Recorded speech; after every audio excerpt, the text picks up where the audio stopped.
Okay, great. It's a great pleasure to welcome you to this year's Taniel Varouzhan Lecture.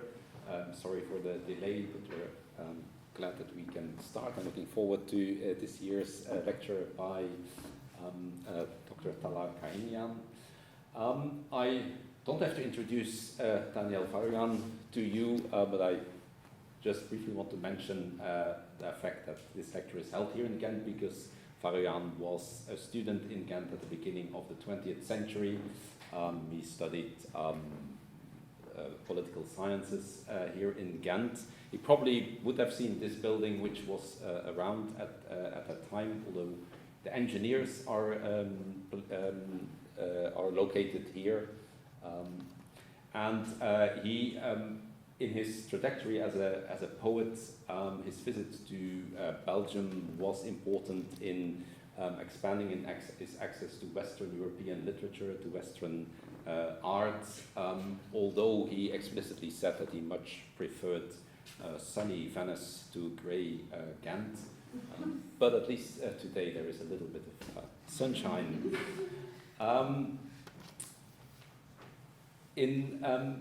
In 1958, there was a commemoration in honor of Varouzhan, to honor and to remember his tragic death at the beginning of the genocide, and that's commemorated with a plaque at the University Library, which is just next door. And the Varouzhan Lecture, which was set up by the Center for Western Armenian Studies in collaboration with the University of Ghent, wants to continue this commemoration in a new format with an annual lecture. So I want to explicitly thank the Center for Western Armenian Studies in the figure of Grigor Moscovian for organizing this, for funding this, and especially also the Arslanian Foundation for supporting and funding this event.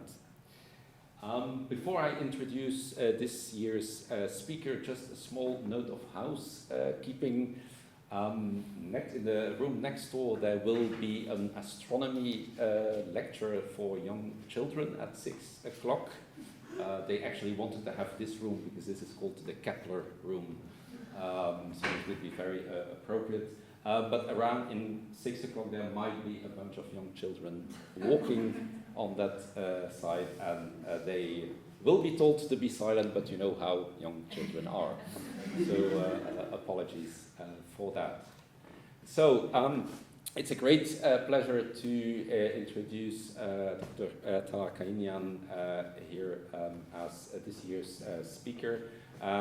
She is a lecturer in the Armenian Studies program at the University of California at Irvine, and she has a background in Armenian Studies and in comparative literature. And last Wednesday, she gave a very interesting and engaging seminar to some of the postgrads in the history department based on her book, Statelessness, the exact title, The Politics of Armenian Language in Exile, in which she shows how different literary circles, different communities in different places try to cope with living in diaspora after the genocide, and how this impacts on Armenian language and literature. So it's a great pleasure that Dr. Talar Chahinian came to us from California to deliver this year's lecture. And you can see the title on the screen. So it will be about Western Armenian language and literature in our new digital age. Please, the floor is yours. Oh, sorry, I think I was too early. Apologies. There is first a word by Grigor.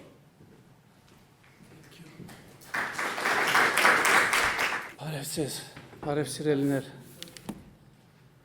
բարի եկեղած Տանիել Վարուժյան դարեգան տասախոսության 2024-ի այս ծերնարգին։ Անցյալ տարի ավանդական շնորհակալական այս կարճ խոսքից մեջ անդրադարձած էի անդրադարձած էի մեր հավաքականության դժվար ժամանակներու մեջ են անցնելու իրողության մասին։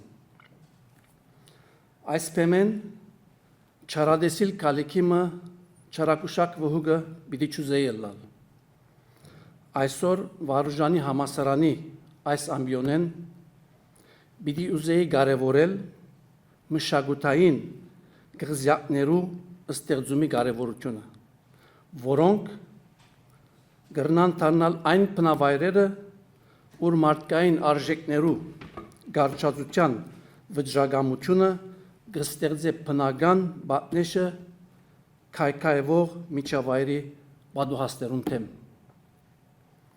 Իսկ ադիգա կբահանչե դկնաչան աշխատանք։ Այս սերնարգը ադոր աբացույցն է։ Գաշխադինք անաղմուկ, գաշխադինք գլխիգոր, մեր կրդինքը թատխելով մեր արցունքին, փորձելով դառնալ տտխմորը այն հոգևոր հացին, որ պիտի սնուցանե մեր աբական։ Կարևոր է ստեղծել բնավայրը։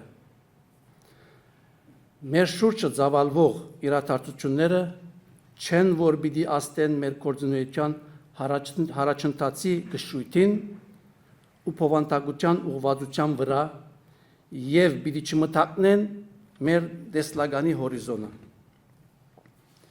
Հայրային կյանք գոչվող լեշի քարշահոդը լեցուցած է մթնոլորտը։ Գտնավոր է մեծամասնության իմացական ըսկողությունը։ Այս բեմը այդ իմացական ստապության բադսպարանն է։ Ստեղծել բնավայրը այդ է որ գնենք այսօր։ Խոսքս պիտուզե երախտագիտական արտահայտություններով ավարտել, որոնց մի առաջինը գուղեմ նախ մեր այսօրվա հյուրին, հյուրտասախոսուին դոկտոր Թալար Չահինյանին, որ սիրահոժար կերպով ընթരാճեց այս հրավերը։ Շնորհակալություն Թալար։ Շնորհակալական երկրորդ արտահայտությունը սկուղեմ Ghent համասարանին այս հարգը դրամատրելուն համար իմ մասնավոր պաշտոնագիտիս պրոֆեսոր Պիտեր վան Նուֆելենին։ Այս սերնարգը համագազմագերբելուն համար։ Շնորհակալություններս Մովսես Դերքևորկյանին եւ Շողեր Մարգոսյանին իրենց անսագարկ աջակցության համար։ Աթամս Մարտին եւ Ռաֆայել Գրեգորյանին այս սերնարգի գազմագերբչական աշխատանքին իրենց նեցուգին համար։ Իմ ամենամեծ երախտագիտությունս Արսլանյան հիմնարկության այս սերնարգին հովանավորության համար։ Բարի վայելում։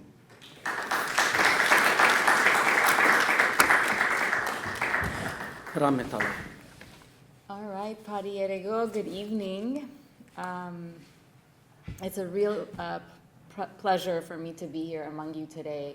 I thank all of you for coming, and I thank you in advance for your attention.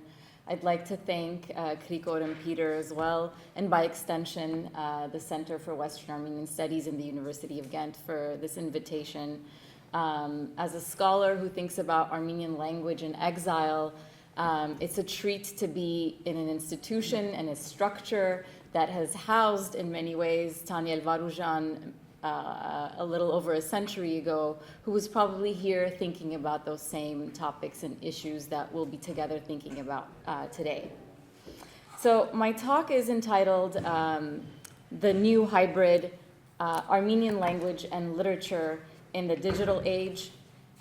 It's an extension of my work that I've been developing in the project of my book, the title of which was mentioned. And I ask you for this talk to kind of think playfully with me with some of these ideas that are very much in formation. The Instagram page of the Armenian language content site, Avor Paner, founded by Vahakan Keshishian, an Istanbulite Armenian now living in Yerevan, is full of Western Armenian expressions, colloquialisms, and sweet poetic messages of inspiration. It is what I refer to my students as your daily dose of Western Armenianisms. Recently, it posted the Arabic word khalas signifying done. In fact, Gayane mentioned it earlier in our encounter. As I scrolled up through my Instagram feed, there was nothing shocking about my encounter of this word's rendition in Armenian script. Indeed, those of us whose families' post-genocide dispersion path took them to Middle Eastern countries, communities, recognize the word with great familiarity.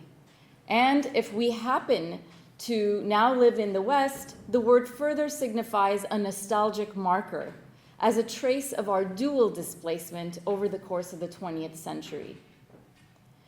In the comments section, Beirut-born French-Armenian writer Grigor Beledian takes issue with the Armenianization of the term by asking, "What's this? You learned Armenian and have now moved on to Arabic?" To which Avod Paner sarcastically responds, "This is pure Armenian, authentically so. Our neighborhood be its witness."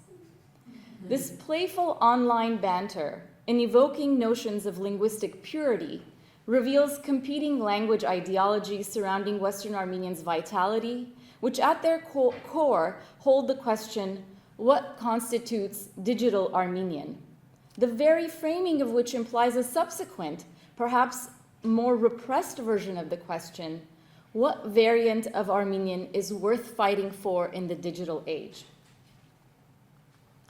Today, Armenian consists of Eastern and Western variants as distinct literary standards, which emerged through a process of language modernization throughout the course of the 18th and 19th centuries. Prior to this movement toward modernization, the Armenian literary canon consisted of works written in classical Armenian, Krapar, cultivated since the development of the Armenian alphabet around 405 AD. Dialectical differences existed in the spoken vernaculars across Armenia, and since the loss of its last kingdom in the 14th century, an east-west demarcation emerged as a mode of grouping regional dialects across the respective ruling empires' borders, Ottoman on the west, and Persian, then Russian on the east. From World War I and onward, the Armenian world's shifting demographics, which include multiple overlapping trajectories like genocide, dispersion, and the making of diasporic communities, Sovietization, war and independence, and revolution, civil wars, and migration, make it difficult for us to speak about linguistically homogeneous Armenian communities. In inviting us to think about the contact zones of Armenian standards, dialects, and registers within the pluralistic Armenian communities worldwide, I'd like to suggest that the emergent hybrid iterations of the language, one, are being shaped by the practice of digital literacy, and two, expose an internal hierarchy of power relations instigated by processes of language commodification in our increasingly software-run world. About a decade ago, media theorist Lev Manovich pondered the question of what happens when previously media-specific tools are extended in software. Asking whether the idea of different mediums still carried meaning, he argued that instead the idea of a single monomedium may be more apt in capturing the apparatus of cultural production in our post-digital revolution moment. Considering how software has replaced other technologies in the way we create, store, distribute, and access cultural artifacts, he claimed, software has become our interface to the world, to others, to our memory and our imagination, a universal language through which the world speaks, and a universal engine on which the world runs. As such, his argument reminds us that in our interactions with cultural products, our final media experience, constructed and facilitated through software, doesn't correspond to any single static document stored on some media, but it rather consists of dynamic outputs of real-time computations happening on our device or server. Thinking about online sites of language preservation or language cultivation, like the Instagram page Avor Paner, as examples of dynamic pop cultural outputs, prompts us to inquire about this new media experiences this new media experience's effects on language, particularly ones we deem endangered. How does our expectation of dynamism translate to Western Armenian, a language constructed and reconstructed through the more finite world of print? Does dynamism translate as a demand for hybridity, a fusing of the literary standard with dialects, idioms, and borrowings? And more specifically, does the vernacular take precedence in this space? Within media studies, broadly speaking, there are a lot of discussions and theories about how electronic textuality is necessitating new forms of reading practices and literacy in general. Critics argue that as our communicative needs are increasingly met by text messaging or email, with both having a drive for instantaneity, we see spoken registers of language permeate the written form in digital media. For example, linguists like John McWhorter have claimed that texting language is essentially speech in writing, what he calls fingered speech. What we see reflected on the screen and what we expect digital Armenian to represent is more akin to conversational Armenian than a literary standard, where natural flow takes precedence over premeditated or thoughtfully crafted grammar and syntax. Spoken language is seen as organic, fluid, and malleable, seems to fit the non-static, dynamic digital outputs of the online space more authentically. Khalas, a borrowed filler word Western Armenians often use in speech, for instance, makes sense on the Alvorpanet page. Let's think about Western Armenians' endangered designation for a moment, where language is conceived in its spoken variant. So many of you in the audience may know this, but those of you who are coming to the topic anew, in 2010, Western Armenian, based on scholarship that was presented to UNESCO by Armenian Studies scholars, categorized this variant as definitely endangered, which falls toward the top, but somewhere sort of in the middle of their 6-point scale. And the way that they measure these levels of safety and endangerment vis-a-vis languages is really focuses on the vernacular, the spoken transference of language from generation to generation. So this designation implies that less and less people, by stark numbers in fact, are transferring the language Western Armenian to their children.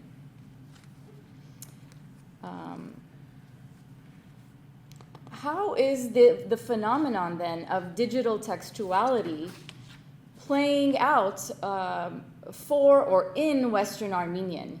Do we see the vernacular gaining dominance over the literary standard? Could that have a positive impact on language vitality? Is literacy, in the traditional sense, crucial to the long-term transference of the language? Are there technological, software-related limitations to its digital vitality? And then by extension here, will Eastern Armenians' state-backed and more institutionalized cultivation online eventually present Eastern Armenian as a substitute for Western Armenian? These questions bring to mind the literacy project of the generation that in the mid-19th century brought Armenian out of its classical era of Kırapar at the height of an earlier technology, print media. Among them, Mikhail Nalbantian believed that a written tradition, cultivated through modernized Armenian standards resembling the representative vernacular of each group, residing within their respective empires, was the basis for the nation. This modernization's aim was that of unification, a forging of a collective national consciousness. And I quote Nalbantian here, "It's because of the written word that today Russian and Ottoman Armenians understand each other's writing more than they would 10 years ago. We must acknowledge that in 20 years, they will better understand each other's speech as well." The utopian impetus of mutual understanding in Nalbandian's projection gains prophetic framing if seen through the prism of Los Angeles's Armenian experiment. And this is a space that I'm coming from and know firsthand. I say experiment because never before in our Armenian reality has a community hosted not just the convergence of various regional dialects, but the multi-directional intersection of literary standards, orthographies, and registers. Furthermore, the Los Angeles Armenian community's novelty exposes a unique layering of diasporas, each with their own branding of language as a marker of diasporicity. In other words, an Artsakhi from Kedashen who lost her home in the early 90s, was displaced to Armenia, then moved to LA, can be found negotiating the bounds of her dialect while working as a nanny in a home of a Western Armenian heritage speaker whose parents come from Argentina, Istanbul, and Lebanon, whose children are mainly Anglophone. My mother, born in Homs, Syria, who grew up speaking Turkish with her grandparents from Dortyol, and later went through a Western Armenian standardized education system in Beirut, after having worked for 3 decades as a registrar in one of LA's Armenian day schools that hosts a large Iranian Armenian student population, can now come home and casually integrate expressions sort of specific to Iranian Armenia and Hoknats Chelnes or Derner Tadag into her Armenian speech. I can call an Uber ride, and upon introducing myself to the Armenian driver, can be lectured on how my name's true pronunciation is Dalar, not Talar.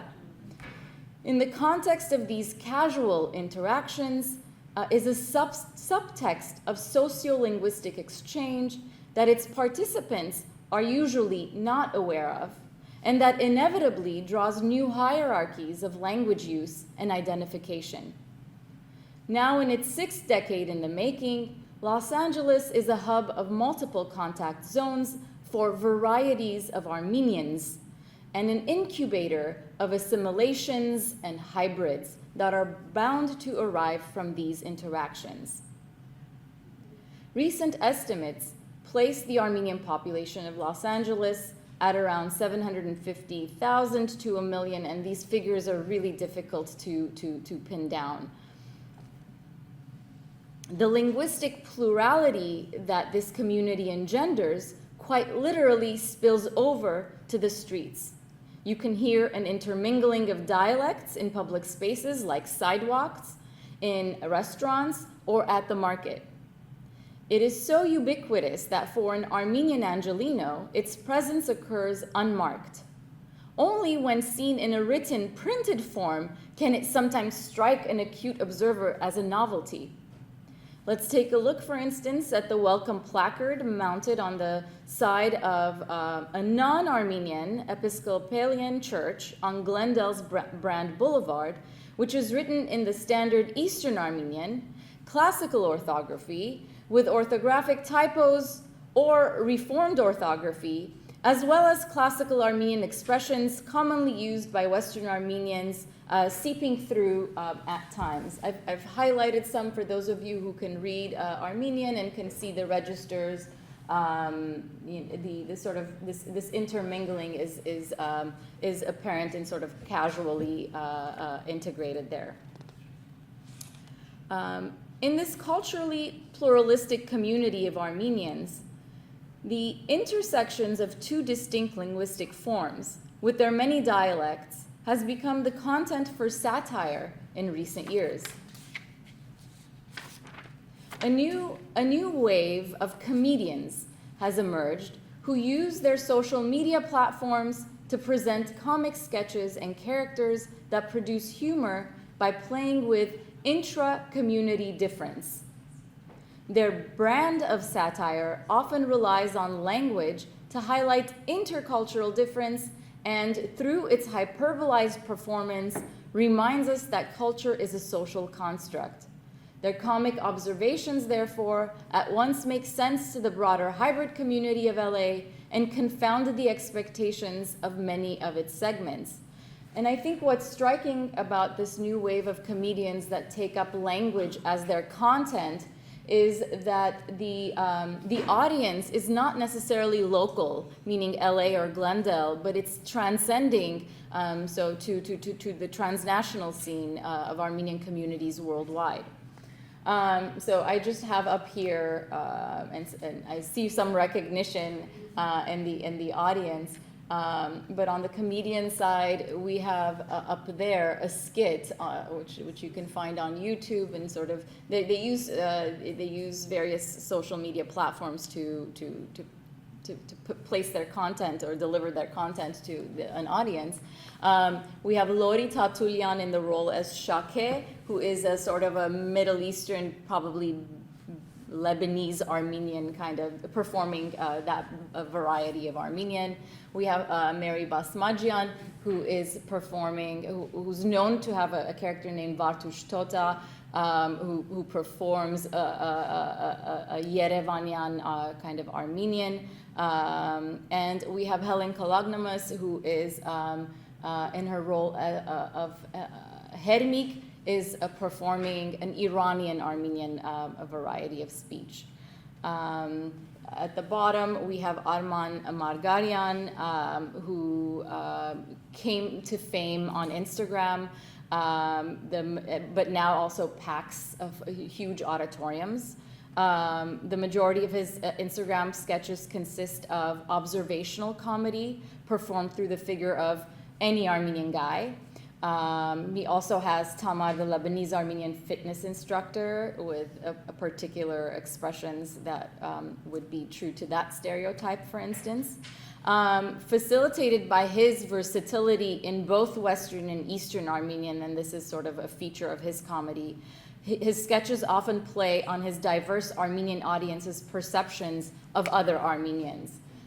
So the comic effect of the bottom skit here is sort of ridiculing in many ways, but very playfully, Iranian Armenian speech by reducing Iranian Armenian words to English letters.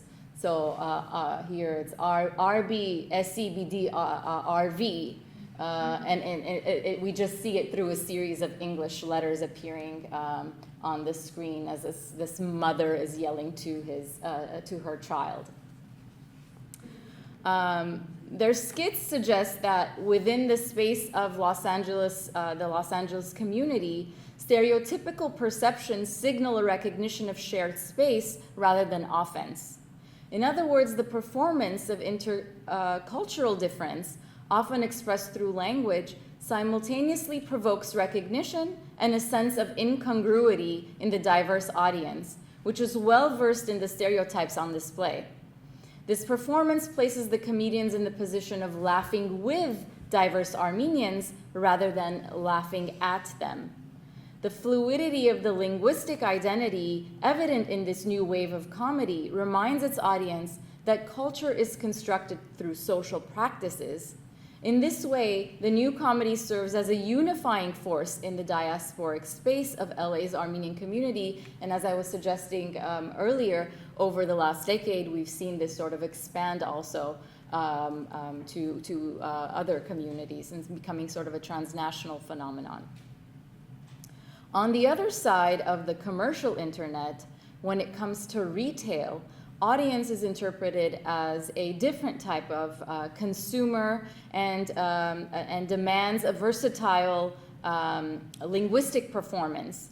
So here I'm giving just an example of, from a multitude really, of Armenian-owned businesses in LA that have a very strong social media presence and have a large following. So here, the store Kadomart, located in the San Fernando Valley in LA, is owned by a Western Armenian businesswoman. And when we look, and she has, 16,000 followers. And if we look at her videos, which are bilingual, so she'll do one in English, one in Armenian, she's clearly a Western Armenian speaker. Her phonetic values are in Western Armenian. And when she switches on performance mode, she very quickly will realize that, oh, she must also engage her Eastern Armenian speakers. So very often we see her starting in Western, like the video I have up here, and then she switches to, so she starts her video, for those of you who can follow these examples, Ahavasik mer nor serjepa hasadze. And she's featuring this coffee maker in Western, and then very quickly says, Unenk surji pajagner, himayes klumumem surja, and so on and so forth, and switch, does a very seamless switch to Eastern that way. And I put this one up here too, the comments section, because someone is attacking her for this mixture, saying, you're Western Armenian, speak in Western Armenian, and she's speaking in East, or it's Sona, so it is a she. She's speaking in Eastern and says, don't mix them because you're ruining it. This hybrid is presented as a ruining of the language. Unlike Nalbantian's utopian idealism, or these culturally vibrant examples of coexistence that I just went over, we cannot ignore the evolving power dynamics that inform communication, exchange, and ultimately representation. So here I'd like to talk a little bit about my framing of Western Armenian as a stateless language, and how then we can bring in that theoretical understanding into this conversation, and perhaps get a little bit more serious. So since I'm focusing a little bit on LA, and that's a field that I'm well versed in, and how the language politics plays out there, I wanted to also give you guys the example of Armenian day schools, or institutions and programs that offer Armenian language programming that kind of reveals this stateless versus state language dynamic that plays out. Because the first wave of, not the post-genocide arrivals, but the first wave of the more recent diaspora in Los Angeles consisted of predominantly Western Armenian speakers who were coming from Middle Eastern communities. In their establishment of Armenian day schools, they pretty much modeled the new institutions after what they were trained in Syria, Lebanon, and reinstituted that model there. As these day schools started, particularly in some communities like Hollywood, as in the 80s they started taking in more Eastern Armenian speakers from another wave of arrival from late Soviet Armenia or the post-independence, they continued teaching Western Armenian. The curriculum was strictly in Western Armenian, where even though a large part of their population was coming in as Eastern speakers. In 2009, I was on a committee within a particular network of schools, the Prelacy schools, which conducted a standardized testing for its 5th, 8th, and 11th graders.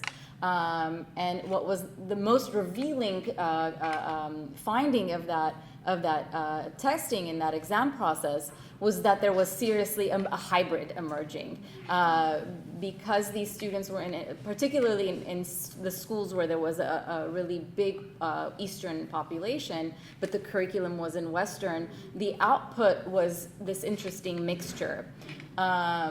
And subsequently, many of these schools started separating the Armenian classes, and now almost all of the Armenian schools offer 2 tracks, the Eastern and Western variants. On the other side, as the population of LA started growing and being concentrated in Glendale, Glendale Unified School District developed what they call a FLAG program, which is a dual immersion language program that now includes Armenian. And so a number of schools host this program. and whoever, it's open to everybody, Armenians, non-Armenians, who can choose that track. But here we see, of course, the material resources and the teachers are sort of coming by way of Armenia. And here Armenia as a state, Armenia as the republic, Armenia as an institution carries quite a lot of weight in supplying the material resources for language acquisition. So we see an interesting model here of stateless language, which is Western Armenian, and my understanding of it comes from Khachik Talilyan's concept of stateless power, which takes up the idea of a diaspora, and in diaspora studies, diasporas are often seen as generative spaces, as liberating spaces, as critical spaces that could stand against or sort of almost like the other of the nation state. In his concept of stateless power, he suggests that that diasporas could also be prohibitive, that they can enact power that is also restrictive and prohibitive, as well as, of course, so it is a flexible space, but it also reminds us that there's also a restrictive side to diasporas. And we kind of see that happening in diaspora communities, and particularly through the day school system. And we also then now see the capital and the power that a state, the validation that a state carries in supplying material resources here. To extend this conversation here, I want to add a few other thoughts. While Eastern Armenian is the de facto official language of the Republic of Armenia, some scholars contend that legally the state does not exclude Western Armenian from its constitution, which, based on a 1993 language law, uses the umbrella term Armenian language without mentioning its Eastern or Western standards. Article 1 of the language law calls for the preservation of the Armenian language both in the Republic and within Armenian populations outside of its borders, and for unification of orthography.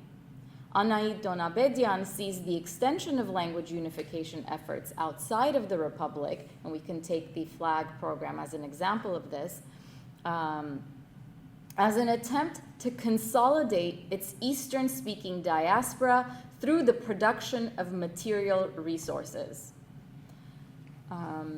Recognizing Western Armenian as factually stateless, Hagop Gulujian argues that our insistence on using the separate Eastern and Western designations creates a hierarchy which, enabled by the ambiguity of Armenia's constitution, leads to the demotion of the Western standard.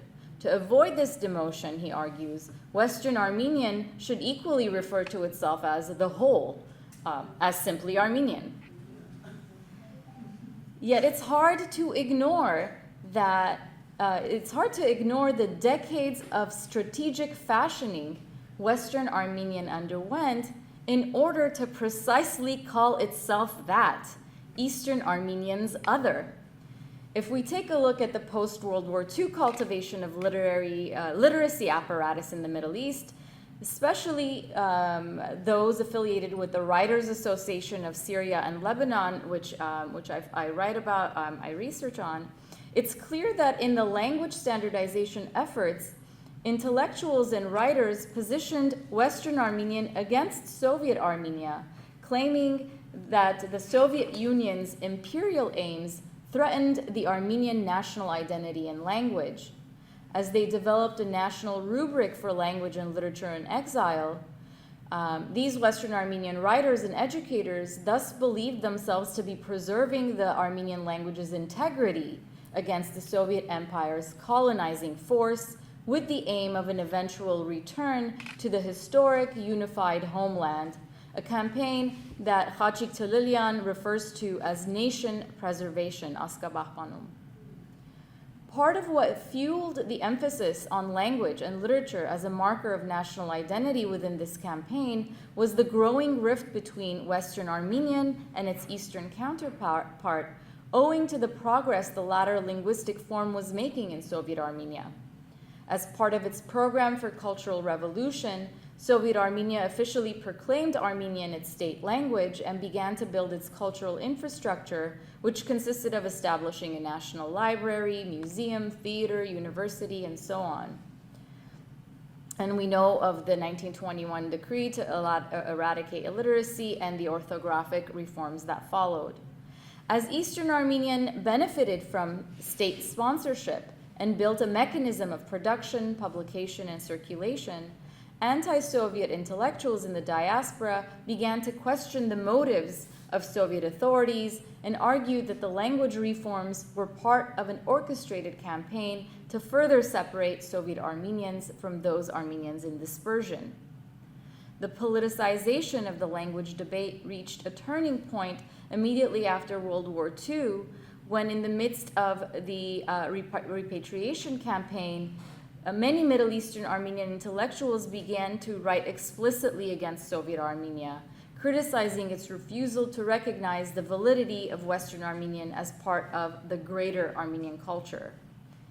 In 1948, an article in Boston's Hayrenik Monthly referred to the Armenian community in the United States as the most on the bust, disadvantageous community, arguing that in the absence of Armenian day schools there were no prospects for language maintenance.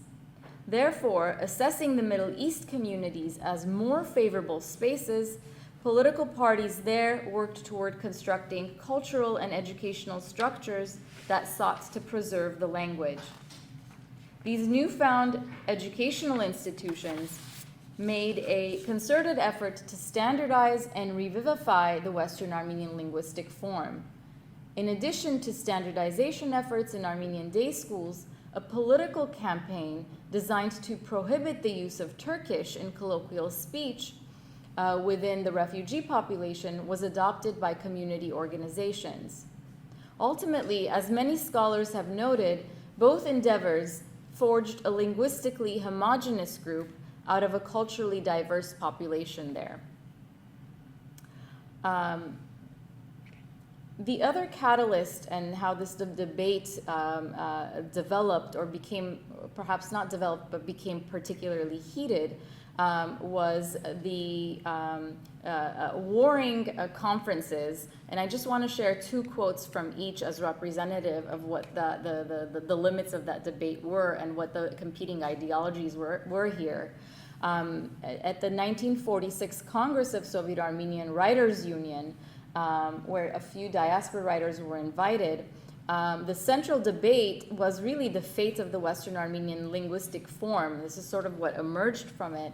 And while there were some diaspora representatives in audience, the report on diaspora literature was delivered by a Yerevansi, Edward Topchian, who in his speech makes comments that are read as denying the diaspora of any possibility for artistic production in exile.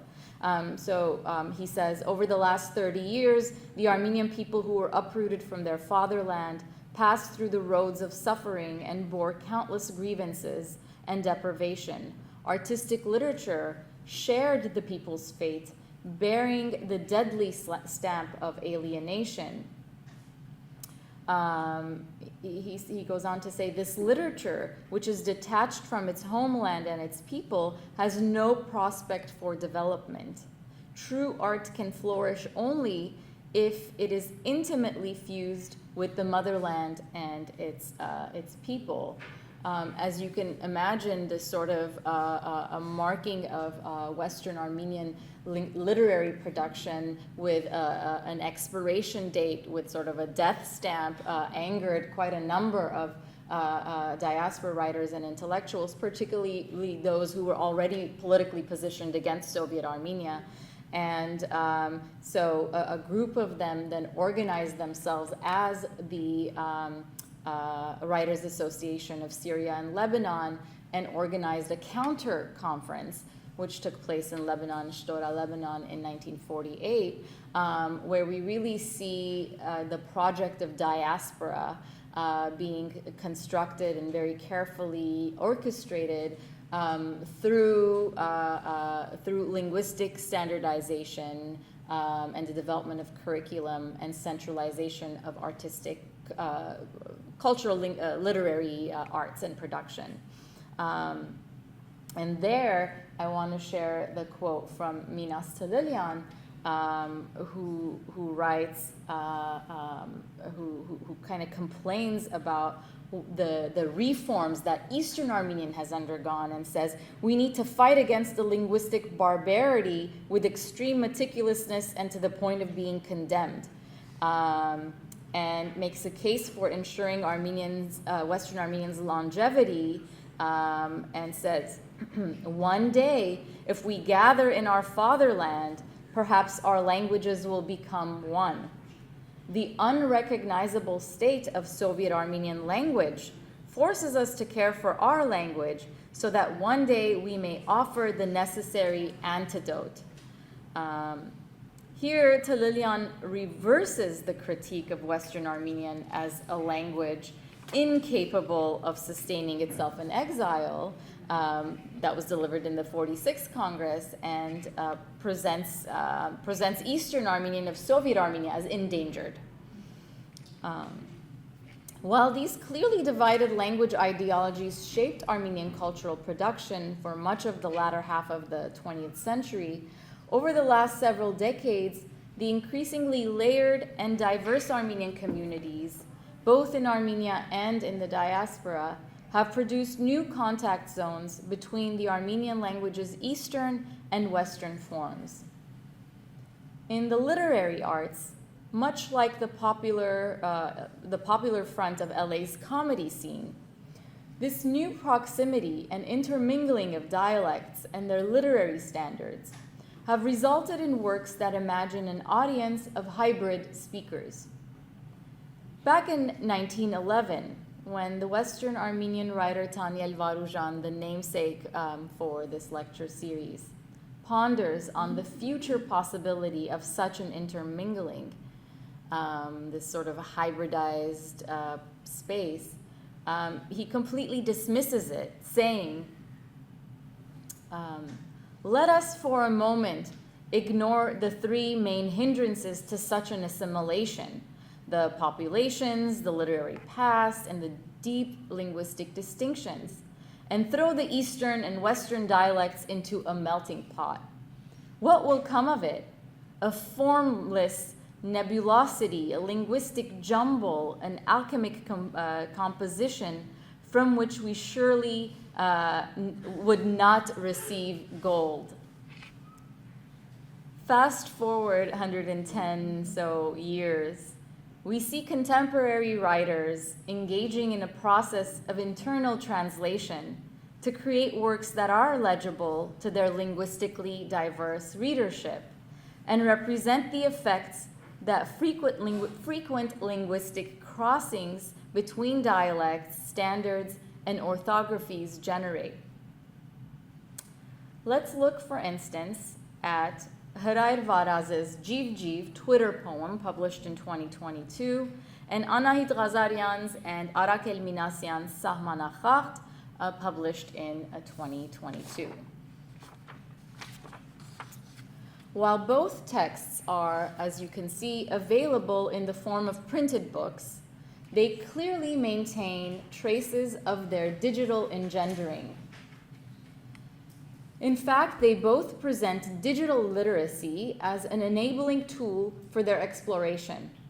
They intentionally highlight language's communicative impetus in framing or reframing their various versions of Armenian as language in the moment or language of the moment.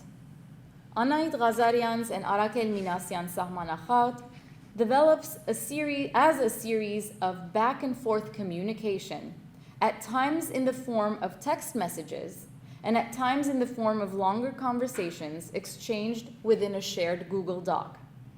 It documents a conversation between the two authors as they explore the confrontation of their distinct mother tongues, Eastern Armenian and Western Armenian respectively. Hrair Varaz's Jiv Jiv Twitter poem, as the title suggests, adopts the form of Twitter posts. Of course, Twitter is now, I don't even know how X, but I think it still maintains its meaning here, along with their restrictive 280 character limit. Mirroring pages are, so this is, you can see an example of the Jiv Jiv Hrair Varaz's poetry on that side. And you can see sort of like the reproduction of text messaging and what they share in Google Doc in the Sahman Akhad, and that's Jiv Jiv. In Hrair Varaz's book, mirroring pages are devoted to each poem, which appears in Armenian with Romanized transliteration on one side and in English translation with Armenian transliteration on the other side. Emojis are often interspersed within the poems without necessarily being mirrored in translation. In addition, the book showcases sporadic illustrations by Amy Kazanjian, and you see one of them there.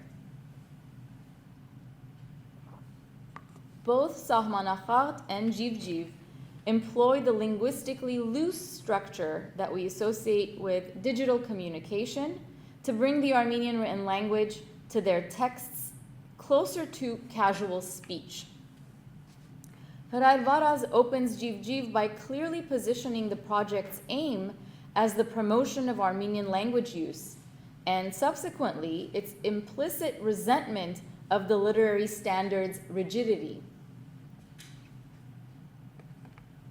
In general, the poems are written in a vernacular register, with words appearing in abbreviated and linked phonetics. In addition, Varaz uses emojis and onomatopoeia to create the playful effects of speech within poems. So, here you see the way it appears in red here of expressions and things that are sort of merged the way we would merge in speech.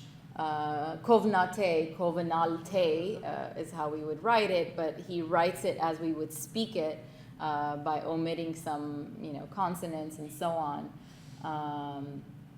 And what I was talking about sort of the aim of the project being played out at the top is Mas makur hayeren mortsir, garevore korzazelne, and again here there's a merger, korzazelne here at the end, saying forget pure and clean Armenian, the important thing is to use it, whatever variety you're using. The idea is just using it, utility. All right. In Sahmanachat, Anahit Ghazarian similarly underscores the project's aim, the promotion of increased Armenian language usage, which she frames through the neologism hayerenel. For Ghazarian, this hayerenel belongs to the realm of Armenian speech. So hayerenel is sort of taking the word Armenian and turning it into a verb. To make Armenian, to produce Armenian, to do Armenian. We can translate it in a variety of ways. In the opening pages of the book, she claims Vons vor hayerenele lini khoselu homanish. So presenting Armenian as a synonym for speaking, and ends the book with by saying Amanuum hayerenel, Hayastanum hayerenel, Anderutiam mech hayerenel, hayerenel vorbes linelu homanish. So by extension, to hayerenel, to make Armenian, is she first presents it as a synonym for speaking. She then says hayerenel in the States, hayerenel in Armenia, hayerenel in displacement, hayerenel as now a synonym to being in this world. And suggesting thereby a direct link between speech and identity, or by extension to existence, speech and existence, to be more precise. In Ghazarian's writing, the spoken register is omnipresent, marked by the ubiquitous informal third-person verb conjugation a instead of the standard e, more common to formal writing. In general, in the case of Eastern Armenian, wherein the contrast between the vernacular and the formal language are quite stark, we find ourselves squarely in the realm of spoken language, which Ghazarian proudly calls language of the streets, porotsi lezu. Instead of ein or ait, we see the colloquial en, et, we see multiple uses of the ba, an expression that's void of semantic value, but it serves to intensify the meaning of the word that it precedes. The vernacular, therefore, lingers all throughout both texts as an intentionally visible category of linguistic register. In many ways, what we see in both Jivjiv and Sahmanachat is the drive toward the creation of an imagined community around mutually legible speech, suggesting that the Armenian literary standards remain far too removed from one another to engender a shared space. Reminiscent of Lawrence Venuti's theorization of domestic inscription in his discussion of the domesticating impetus of translation that guided the practice for many decades, these recent Armenian titles seem to exhibit conversational speech as the vernacularizing force of their writing. For Venuti, the pulling of a text toward a domestic audience often leaves a remnant, what he calls a remainder on the translation, which doesn't just, I quote, inscribe a domestic set of linguistic and cultural differences in the foreign text, but supplies the loss of the foreign language differences which constituted that text. When reading the Armenian texts, as readers trained in seeing either of the literary standards on the printed page, we are acutely made aware of their absence and the simultaneous recognition of the vernacular's constant hovering. In other words, in our case, what we see in writing is a vernacular remainder, born out of the contact zones of dialectical speech found today in the increasingly linguistically diverse Armenian communities. The cultivation of a shared vernacular community, made legible through internal transfers of dialectical speech, while utopian in its ideal, is far from being exempt from political hierarchies or from reproducing them. While increasingly no Armenian community, as I mentioned before, in the diaspora, or for that matter in the Republic, can be considered linguistically homogeneous, the hegemony of the Eastern Standard and Reformed orthography seems to be spreading across transnational Armenian spaces, just by sheer number of the balance of speakers, of Eastern speakers. As a language that enjoys the validating structures of a nation state and represents the standardized form used now by the majority of Armenians in the world, Eastern Armenian is not only circulated more widely, but also across more varied linguistic domains: literary culture, pop culture, the internet, medical field, legal documents, political administration, and so on. In both Jivjiv and Sahmanachat, Western Armenian constructions borrow from Eastern grammatical features or expressions. The locative case of Eastern Armenian proves particularly useful to both Hrar Varaz and Arakel Minasyan. So these are examples from both of the texts. We see the locative case being used by Varaz and Minasyan. In all these examples, the declension does not substitute a grammatical feature in the sentence, since Western Armenian lacks this seventh case and simply has the nouns function as adverbs of place. In other words, their addition lingers on the text as a remainder, as a marker of difference between the languages, and a reminder of their mutability, within the newly emergent hybrid speech communities. Since by design, Minasyan's Western Armenian writing is placed next to Ghazaryan's Eastern Armenian, his borrowing and assimilating practices reveal the social and political incongruities that exist between the two forms. His writing frequently, but selectively, switches to Eastern verb conjugations, suggesting that the twin linguistic forms are not free from the assimilationist effects of dominant language structures despite their closeness. For much of the book's exchange, the conversation between Minasyan and Ghazaryan takes place while they are in Armenia together. Ghazaryan as a native, Minasyan as a diasporan returnee. The larger sociolinguistic context of Armenia, therefore, influences the dynamics of their exchange unevenly. Ghazaryan's Eastern writing, however vernacular, does not carry the stamp of intermingling with the Western. It reflects and philosophizes contact, but without assimilation. The one instance where she does use a Western Armenian expression, she signals it with «Gam ինչպես արևմտահայերը գասեին հարցումներ», as Western Armenians would say, and she gives the Western Armenian version of what she's talking about, rather than employing the integrationist approach we see in her partners in Minasyan's writing. Western Armenian statelessness certainly informs the revelation of a hierarchy upon contact with Eastern Armenian beyond the context of Armenia. Minasyan misses and searches for Eastern Armenian while in Beirut to visit family, or back in Michigan to pursue his studies. His attempts to create a more linguistically hybrid community in writing expose the one-directional internal transfer. It's Eastern Armenian that arrives in Western Armenian.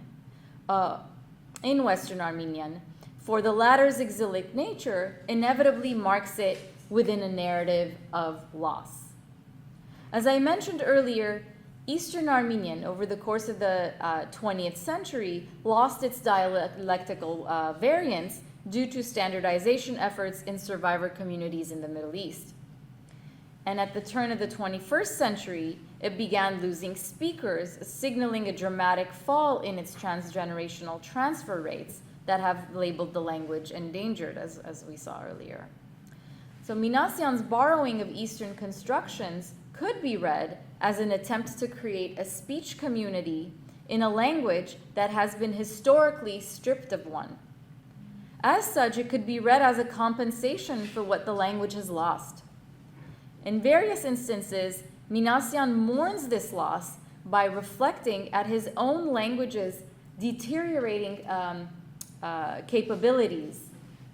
He says, don't listen to me, my Armenian is not so good today. That's that first quote. Has my Armenian gone bad today because of that? Or in the last quote that I have here, I'm still feeling a lack. My language is lost, he says.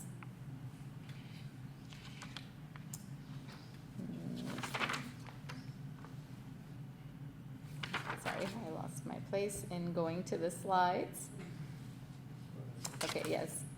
A similar internal transfer happens in Jivjiv, where Varaz's language brings in elements of Eastern Armenian to mark a shortfall in the Western.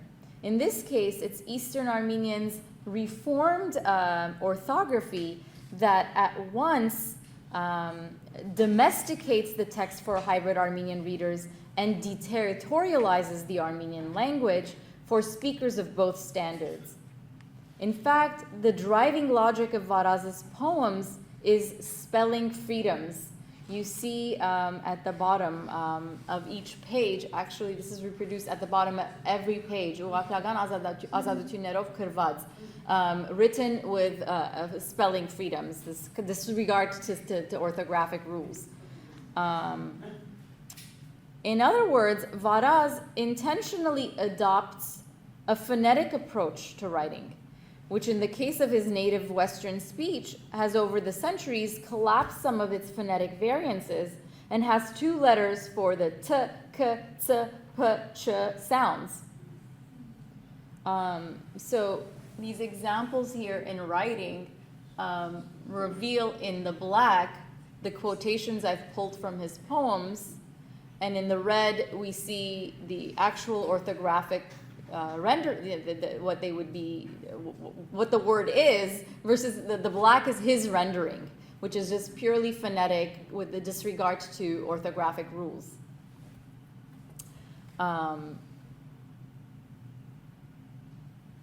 In contrast, whereas the Eastern Armenian dialects have kept the phonetic nuances between these letters, their written standard in Armenia and its diaspora communities uses the reformed orthography developed in the early years of Soviet Union, and to simplify spelling, one, and to bridge the language's phonetic performance with its writing system. And partially influenced by reformed orthography, Varouz aims to encourage writing and reading in Armenian by increasing its accessibility to hybrid speakers while simultaneously challenging the dominance of Eastern Armenians' phonetic values for the Eastern speaker. So note the phonetic, the Western phonetics are reinforced through transliteration, and with the spelling freedom, some words lose their associative link to their original and really lose meaning there if you were to read it, if you were to read it outside of their translated counterparts. And here at the bottom, in the green example, we can see the Eastern Reformed orthographics borrowings in his writing as well. These examples of contemporary literary creations reflect the arrival of hybrid textuality in Armenian, in their intermingling of static elements of print media with the dynamic elements of digital media, of literary standards with the vernacular, and of Western with Eastern. Whether they will remain as instances of experimental writing or propel a larger trend is yet to be seen. In a 2013 publication, Andras Kornai, a mathematical linguist, argued that while out of the 7,000 languages, about 7,000 languages alive today, some 2,500 will survive the next century in the classical sense. Only less than 5%, he argues, will ascend to the digital realm. In his study, he draws our attention to the imminence of what he calls digital language death for most of the world's languages, saying that except for some 250 languages that survive, all others will either arrive at digital heritage status or digital extinction. And this is an interesting, actually, a distinction that he places, digital extinction. The distinction he places here is between digital heritage status, which means an initial ascension to the digital realm, where it could be sort of then archived, in perpetuity, but it's not continuing to produce and reproduce itself. And then digital extinction is that there is no trace of that language in the online space, period.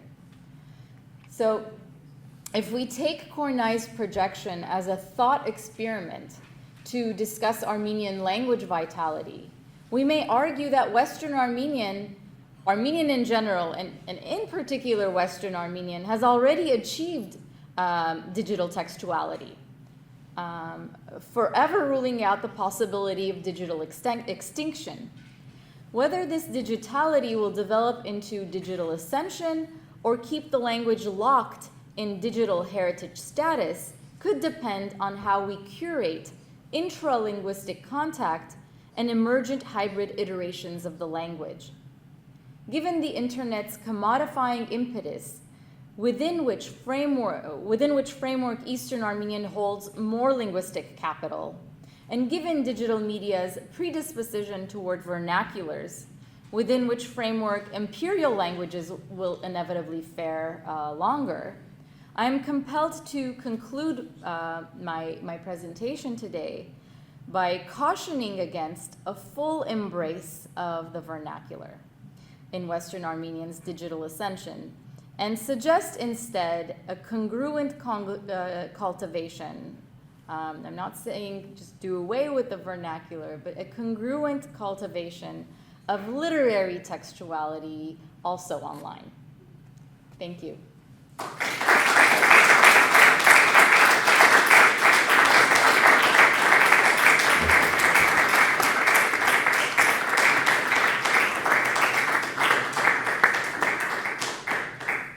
I want to thank Dr. Chahinian for a wonderful lecture on the intersection between Eastern and Western Armenian, the vernacular, the literary language, but also the creativity, diversity of language and language users, and language politics on the other side.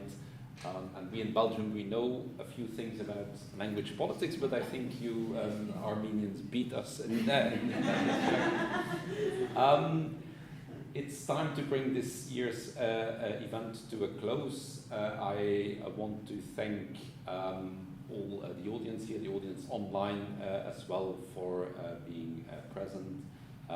Again, the Center for Western Armenian Studies and Armenian Foundation to make this possible, and especially again Talar Chahinian, or Talar Chahinian, for this wonderful paper, and we look forward to continuing the conversation later. Thank you very much.